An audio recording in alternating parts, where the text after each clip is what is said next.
नमस्कार साथियों, आप सभी का स्वागत थार की आवाज़ यूट्यूब चैनल पर। आज मैं इस वीडियो में बात करूंगा अशोक गोदारा और रविंद्र सिंह भाटी दोनों की दोस्ती को लेकर के भी, और अशोक गोदारा जिनका नाम हम सब ने सुना, और उनका रविंद्र सिंह भाटी और अशोक गोदारा की दोस्ती जो काफ़ी चर्चित भी रही थी। विधानसभा के चुनाव में भी हमने देखा अशोक गोदारा जिनका साथ और सहयोग रविंद्र सिंह भाटी को बड़ी मजबूती से मिला था, और उसका परिणाम हम सब ने देखा कि विधानसभा के चुनाव में जिस प्रकार से अशोक गोदारा ने रविंद्र सिंह भाटी के लिए मेहनत की थी, वो मेहनत रंग लाई थी, और उनका सहयोग और सपोर्ट जिस प्रकार का रहा था, वो एक दोस्ती की मिसाल बनता हुआ नजर आया था। इस बार के चुनाव लोकसभा के चुनाव थे, जिसमें अशोक गोदारा जोधपुर संसदीय क्षेत्र के लिए दावेदारी कर रहे थे, और वहां से निर्दलीय प्रत्याशी के तौर पे चुनाव लड़ने के लिए मैदान में उतरे। तो वहीं रविंद्र सिंह भाटी जो बाड़मेर जैसलमेर बालोतरा संसदीय क्षेत्र के लिए चुनाव लड़ने के लिए मैदान में उतरे। दोनों अपना अपना राजनीतिक करियर, वैसे रविंद्र सिंह भाटी सीयू के चुनाव में अपना राजनीतिक करियर की शुरुआत कर चुके थे, लेकिन अशोक गोदारा जो अपने राजनीतिक करियर की शुरुआत करना चाहते थे और जनता की सेवा करना चाहते थे, उन्होंने जोधपुर संसदीय क्षेत्र के लिए तैयारियां शुरू की। तो वहीं रविंद्र सिंह भाटी जिन्होंने बाड़मेर जैसलमेर लोकसभा सीट के लिए निर्दलीय प्रत्याशी के तौर पे तैयारियां शुरू की। दोनों की विचारधारा भारतीय जनता पार्टी की विचारधारा को समर्पित मानी गई, जहां अशोक गोदारा जिनको भारतीय जनता पार्टी की तरफ से कुछ समझाइश के लिए उनके साथ मीटिंगें की गई, तो वहीं रविंद्र सिंह भाटी के साथ भी लोकसभा चुनाव के दौरान उनके साथ भी वार्ताओं का दौर चला। लेकिन अशोक गोदारा जिनके साथ जो वार्ताओं का दौर चला, उसमें अशोक गोदारा भारतीय जनता पार्टी के प्रति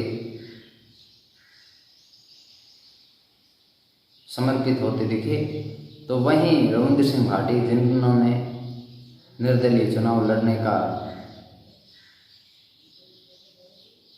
ऐलान किया, जिनको जनता का आदेश था, सर्व समाज की बैठक के बाद ये निर्णय लिया गया। वहाँ से निर्णय हुआ कि रविंद्र सिंह भाटी को निर्दलीय प्रत्याशी के तौर पे चुनाव लड़ना चाहिए। उसका एकमात्र कारण था कि भारतीय जनता पार्टी की तरफ से जिसको टिकट दिया गया था वो जनता की पहली पसंद नहीं थी। कैला चौधरी पहली पसंद न बन पाए, उसके चलते रविंद्र सिंह भाटी को यहाँ की सर्व समाज की बैठक से एक निर्णय में उम्मीदवार बनाया गया, और वे अच्छा चुनावी कैंपेन के साथ चुनाव लड़े और परिणाम तक पहुंचने के लिए भी अच्छा खासा वोट अपने साथ लेके गए। लेकिन आज मैं इस वीडियो में बात करूंगा कि अशोक गोदारा और रविंद्र सिंह भाटी दोनों की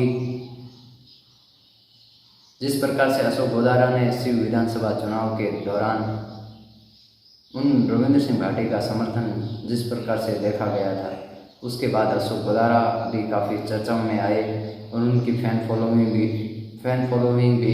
काफ़ी हद तक बढ़ती हुई नजर आई। शुरुआत में अशोक गोदारा को रविंद्र सिंह भाटी का ड्राइवर बताया जा रहा था, लेकिन वैसा नहीं है। उनका बहुत बड़ा योगदान रहा था रविंद्र सिंह भाटी के सीयू विधानसभा के चुनाव के दौरान। उन्होंने उस चुनावी कैंपेन में अपना भी योगदान निभाया था। लेकिन इस बार के लोकसभा चुनाव में अशोक गोदारा का रविंद्र सिंह भाटी के साथ न देखा जाना, उनकी कमियां इस लोकसभा चुनाव में हम सबको देखने को मिली। एक अशोक गोदारा का साथ और सहयोग, उनके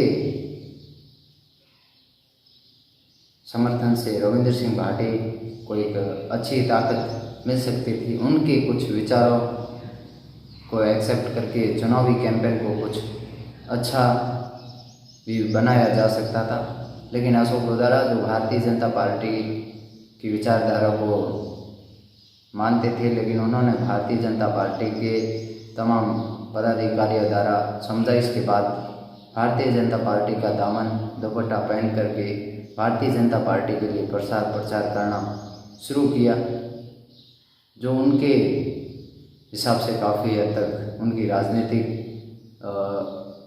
करियर को भी देखते हुए उनका निजी फैसला काफ़ी हद तक उनके लिए भी फ़ायदेमंद साबित हो सकता है, होगा, ऐसा आशा उम्मीद थी, उनको भी थी और हम भी ऐसा आशा और उम्मीद रखते हैं।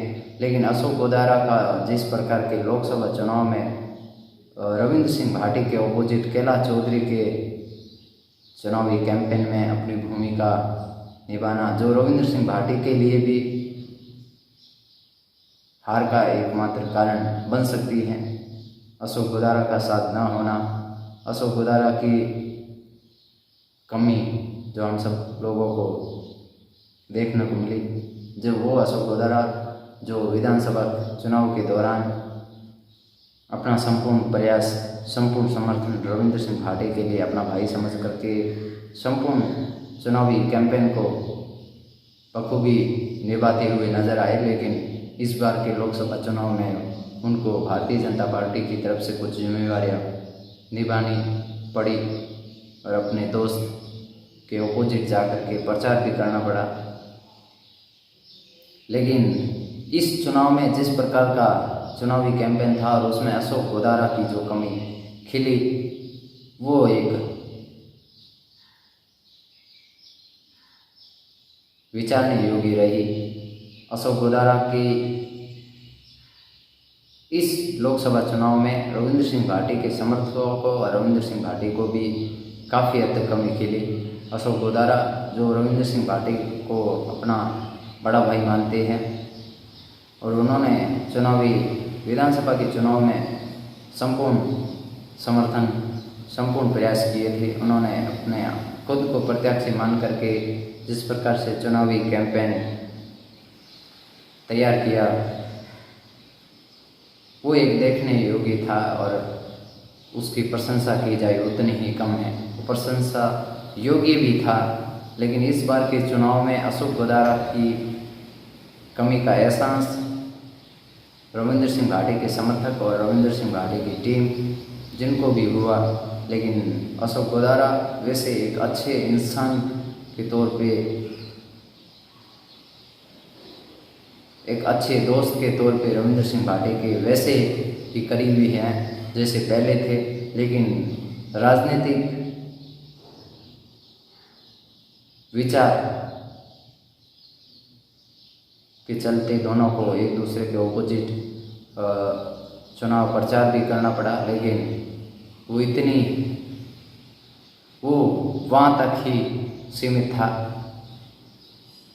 क्योंकि अशोक गोदारा और रविंद्र सिंह भाटी दोनों की विचारधाराएं भारतीय जनता पार्टी से मैच होती है। लेकिन रविंद्र सिंह भाटी भारतीय जनता पार्टी के ऑपोजिट चुनाव लड़ रहे थे, लेकिन अशोक गोदारा भारतीय जनता पार्टी की विचारधारा और उनके उद्देश्यों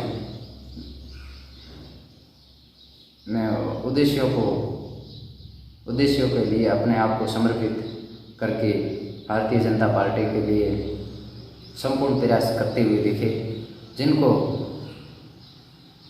अशोक गोदारा का उपयोग भारतीय जनता पार्टी ने सबसे ज़्यादा बाड़मेर जैसलमेर लोकसभा सीट पर किया, जबकि जोधपुर लोकसभा सीट के लिए करना चाहिए था, लेकिन वो चीज़ न कर पाई। उसका मतलब एक ही निकाला जा सकता है कि अशोक गोदारा और रविंद्र सिंह भाटी की जो करीबियाँ, जो दोस्ती यारी थी, उसको किस प्रकार से कम किया जाए।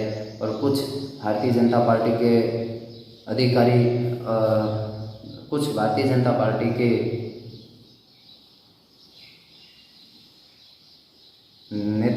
नेतृत्व को ऐसा लग रहा था कि अशोक गोदारा रविंद्र सिंह भाटी को फंडिंग करते हैं और उनको समर्थन करते हैं, उनको उनके अपोजिट लाने से रविंद्र सिंह भाटी को कमज़ोर किया जा सकता है। लेकिन रविंद्र सिंह भाटी की विचारधारा हर ग्रामीण के, हर मतदाता के दिल में राज करती थी। उनकी विचारधारा और उनकी कार्यशैली से प्रभावित थे लोग, जिसके चलते उन्होंने अपना चुनावी कैंपेन को वैसे ही बरकरार रखा और अच्छा खासा चुनाव लड़ के गए। लेकिन इस चुनाव में जो कमी महसूस हुई वो थी अशोक गोदारा की। जिस प्रकार से विधानसभा के चुनाव में जीत मतगणना शुरू हुई थी और उसके बाद जिस प्रकार से रविंद्र सिंह भाटी की लीड एक तरफा थी, 40,000 के करीब थी, और वो जयपुर से रवाना होकर के बाड़मेर पहुंचे थे और शाम हो गई थी आते आते। और उसके बाद वे जीत के काफिले में, जीत के बाद जिस प्रकार से रविंद्र सिंह भाटी के समर्थकों ने अशोक गोदारा को मान सम्मान दिया और उनको वो जीत उनको समर्पित की, वो एक दिलचस्प थी। और उसके बाद अशोक गोदारा काफ़ी चर्चाओं में भी आ गए थे और उनकी फैन फॉलोइंग भी उसके बाद बढ़ती हुई नज़र आई थी। लेकिन इस बार के चुनाव में कुछ अलग था, अशोक गोदारा अलग और रविंद्र सिंह अलग, दोनों ने एक दूसरे के अपोजिट जाकर के प्रचार भी किया। एक भारतीय जनता पार्टी की विचारधारा के लिए प्रचार करता हुआ दिखा, तो दूसरा अपने जनता की पुकार, जनता की आम समस्याओं को आगे, आम समस्या के लिए लड़ने के लिए बात करता हुआ देखा। लेकिन उन दोनों की दोस्ती के बीच किसी भी प्रकार की कोई दरार नहीं है, वे अपना अपना काम किया। लेकिन मिसिंग मोड था कि अशोक गोदारा रविंद्र सिंह भाटी के साथ होते तो कुछ परिणाम भी अलग होता। उनका चुनावी कैंपेन, उनका विचार, उनके कुछ ऐसे संदेश जिससे कुछ वोटर्स को रविंद्र सिंह भाटी की तरफ कन्वर्ट कर सकते थे। लेकिन वो उनका निर्णय था, वे साथ न देखे। लेकिन उनकी कमी बाड़मेर, जैसलमेर और बालोतरा संसदीय क्षेत्र के लोकसभा चुनाव में जरूर खिली। क्या इस बात से कितने सहमत हैं, ज़रूर एक बार कमेंट करके अपनी राय बताएं। मिलते हैं नेक्स्ट वीडियो में, तब तक के लिए धन्यवाद। जय हिंद, जय भारत।